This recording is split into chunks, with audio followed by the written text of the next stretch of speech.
If you think you know everything about Hermes, think again. They're not just the fancy handbags carried by celebrities. Sure, their Birkin bags are coveted by fashionistas worldwide, and their silk scarves are luxury pieces. But Hermes started in a completely different world, a world of harnesses and bridles. What began as a humble Parisian saddlery workshop in 1837 has transformed into a big empire. The journey isn't a straight one. It's a story of family, innovation, and a relentless pursuit of craftsmanship.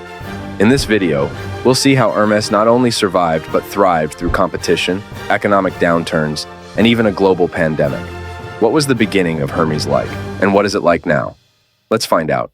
While at this, we must give a big shout out to Sky is the Limit for sponsoring this video. They help us keep making great content for you. Plus, we're really grateful for their support. Let's dive in.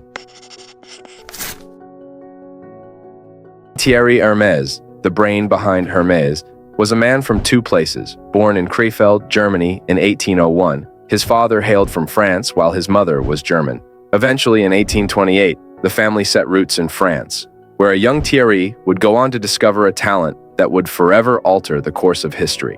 By 1837, Hermès' passion for leatherworking blossomed. He wasn't interested in just any kind of leatherwork. His sights were set on the luxurious world of the elites. He opened a workshop to create quality pieces for the grand carriages of noblemen. His bridles and harnesses were crafted with the finest leather. This dedication to quality didn't go unnoticed. Soon, awards started rolling in. Recognitions at the prestigious Paris exhibitions in 1855 and 1867 solidified Hermès' reputation as a master in his craft. Little did he know his workshop would go on to become the beginning of an iconic luxury brand. When Thierry Hermès retired, his son, Charles-Émile, took over the business in 1880 and made a few key changes. He moved the shop to a new location and, with the help of his own sons, expanded the products they offered. Saddles became part of their inventory, and they even started selling things directly to customers instead of just making custom orders. Their products were so good that it attracted people from all over Europe, North Africa, Russia, Asia, and even America. An interesting early product they offered was the haute à courroies bag, which came out in 1900. This bag was a special design for riders to conveniently carry their saddles with them. Not long after, Charles-Émile Hermès, the man who built a leather empire from a workshop, decided to take a well-deserved break. It was time for the next generation to step up, and who better than his sons, Adolphe and Émile Maurice.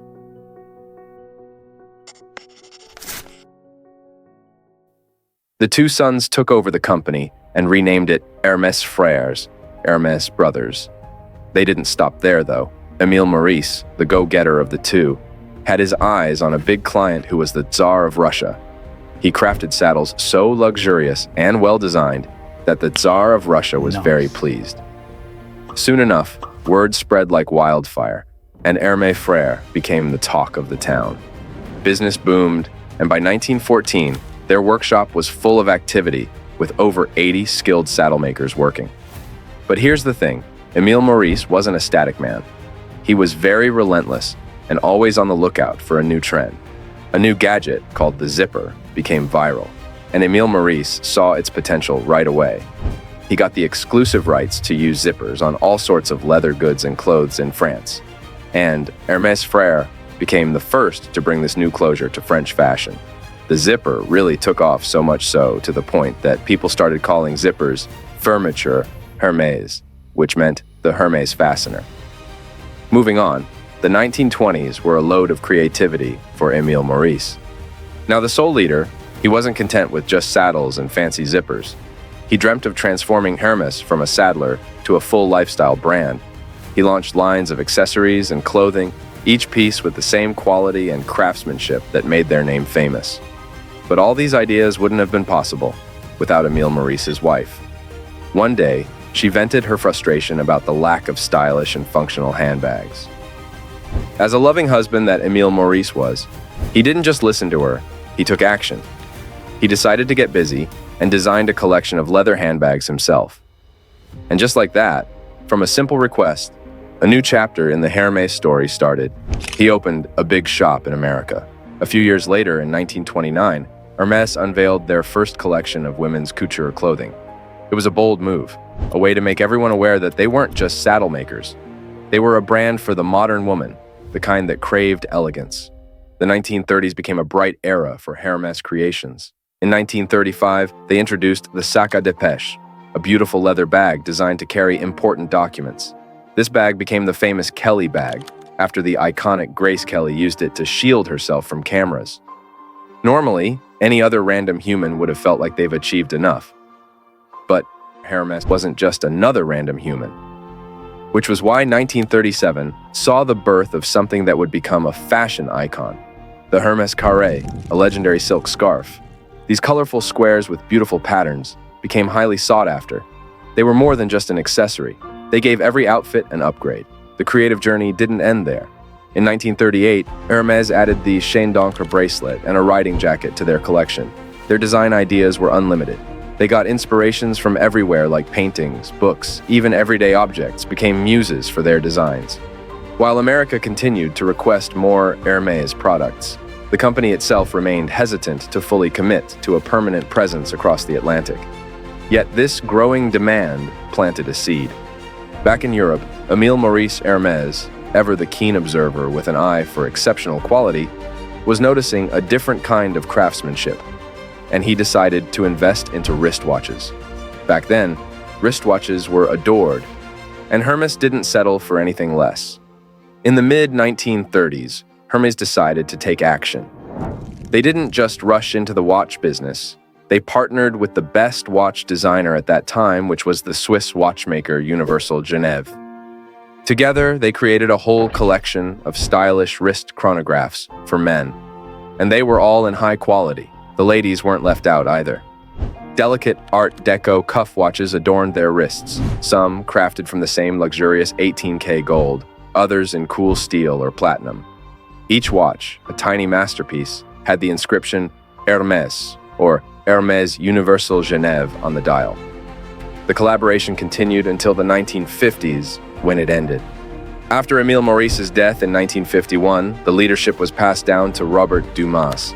Now, there was an interesting turn of events here. Robert wasn't a direct descendant of the Hermès family, but he had married into it. He was so fond of the brand and its legacy that he actually incorporated the Hermès name into his own, becoming Robert Dumas Hermès. He, along with his brother-in-law Jean-René Guérin, started another era in Hermès, which would bloom in 1970. You know those days when your outfit just feels off? Maybe it's time to get rid of your regular sneakers and up your game. Before we jump to the next chapter, check out Sky is the Limit. It's an online store that sells nice kicks that would definitely fetch you compliments. Plus, Sky is the Limit has other products to complete your look, all without draining your wallet. So, what are you waiting for? You will find a straight link to the store in the description, and if you have done that, let's move on with our story.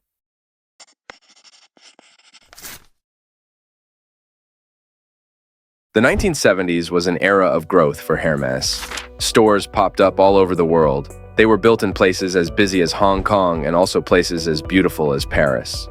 But despite this outward success, something wasn't quite right.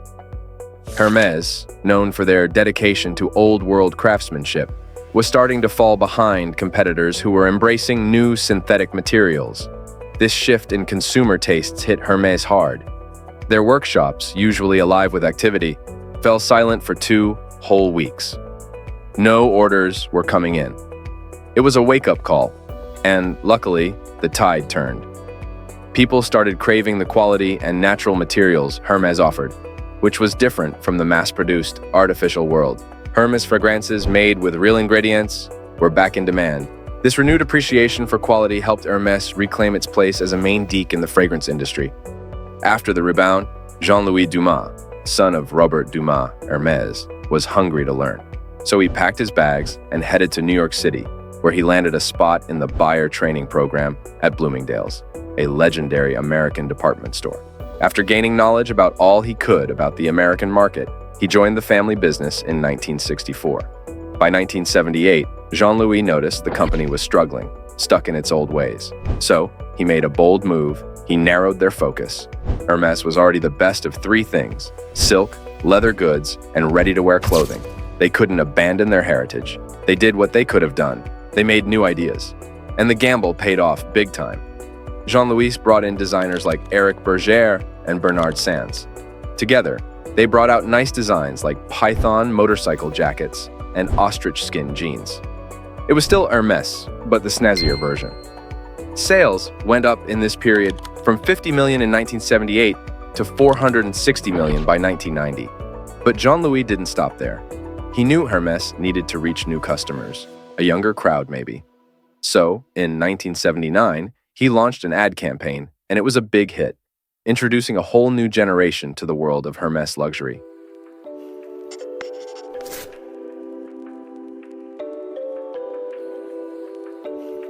In the 1980s, Jean-Louis went on a shopping spree, buying up stakes in all sorts of French luxury brands.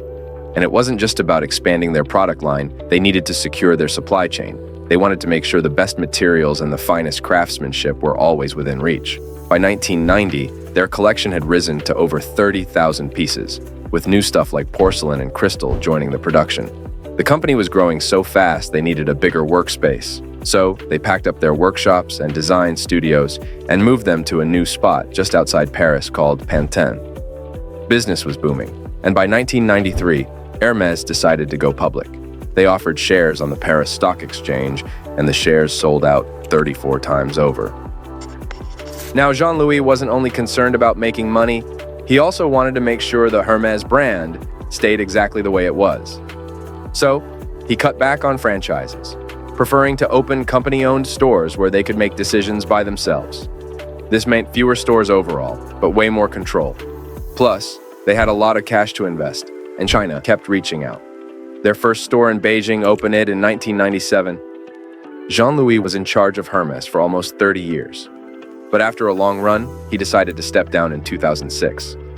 Sadly, he passed away a few years later in 2010. In his place came Patrick Thomas, a guy who'd been with the company since 1989. He even worked alongside Jean-Louis as co-CEO for a year before taking over. Interestingly, Thomas was the first outsider to ever lead Hermes.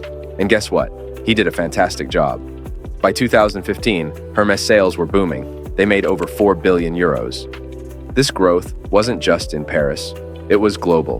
Their stores were packed, and business was better than ever. Fast forward to 2018, and Hermes opened their biggest store yet, a multi-story building in Dubai. By 2019, Hermes was riding high.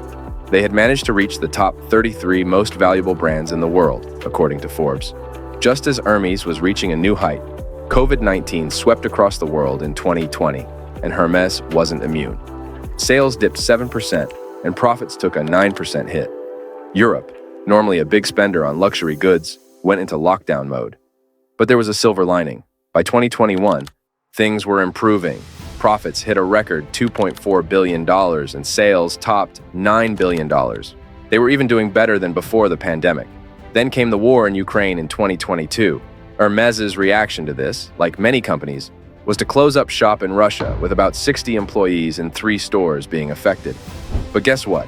Despite the war and lockdowns in China, Hermes sales in early 2022 surged to 33% compared to the year before. They were swimming in $2.7 billion, way past what analysts expected. Then in 2023, things are still looking good for Hermes. Sales growth slowed down a bit to 16% in the third quarter of 2023, but that's still way ahead of competitors like LVMH and Kering. Analysts say there are a few reasons for Hermes' success: their amazing brand image, the stories they tell with their products, and the fact that people are into quiet luxury these days, and Hermes seems to have mastered that art. So, what do you think? Should Hermes be run by descendants of the founder, or is the current leadership the right fit? Let us know in the comments below. If you enjoyed this journey into Hermes history, hit that like button and subscribe for more stories. And always remember, there's no limit to your curiosity, and definitely no limit to reaching for your dreams, because sky is the limit.